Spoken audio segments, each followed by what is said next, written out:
For this short video, we are going to be covering post-secondary transition plans. We're going to take a look at the Maine IEP Section 8 transition plan, what that looks like. We're going to discuss transition planning, resources for transition planning, and we're going to take a quick peek at our Week 6 assignment where you will write your final reflection paper. Post-secondary transition plan on the Maine State IEP, which is Section 8. This is usually the last page, and if you have not worked with students 16 or up, you may not have really done much with this page. But this is what it looks like.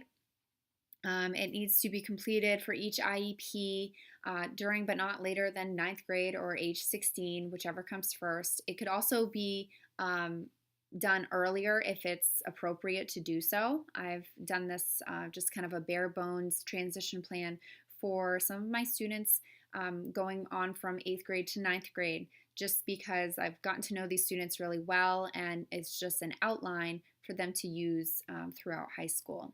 Okay, so we're looking at Section B, transition assessments completed. We're going to talk about this in just a second, but just to take a look at what it looks like. Education and training goals, employment goals, independent living skills, and this is kind of the template for what it looks like after graduation. Student will blank. Also, you're taking a look at their planned course of study and transition services and activities if appropriate.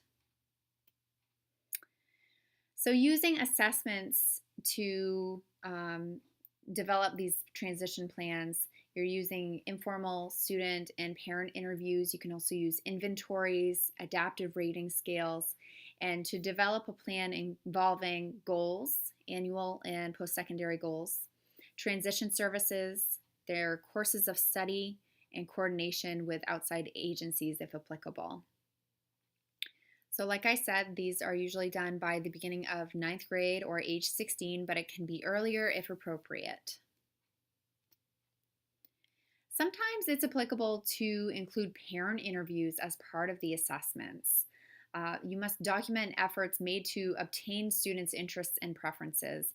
Usually you would document whether or not they were part of the IEP meeting and what they shared with you for their preferences. You're going to develop goals for training and education, future employment, and independent living skills. So these goals become more specific as students get closer to graduating. A really great resource that I've shared with you in the additional resources folder is the Maine DOE PowerPoint, Developing Individualized Secondary Transition Plans, by a guy named Bartholomew.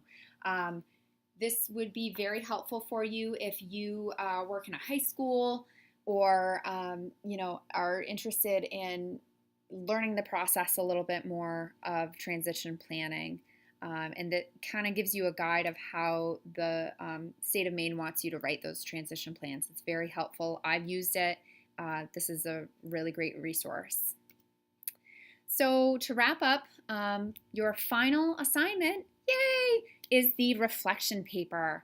So this is where I'd like you to give an in-depth analysis of your understanding of autism spectrum disorders. I'd like you to do this in a 2 or 3 page, double-spaced essay.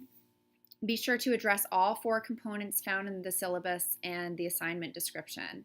There's no right or wrong answers. I really want to know what you've gotten out of this class and how you're going to use the information that you've learned. And please refer to the rubric to guide you. I outlined exactly how I'm going to be grading you on that. Thank you for watching. I hope you have a great summer. I hope you've learned a few things, gotten some good resources out of this. Again, this is my first time teaching this course, so I really appreciate your feedback and anything that I can do to help you in the future. Please stay in contact and have a great summer. Thank you.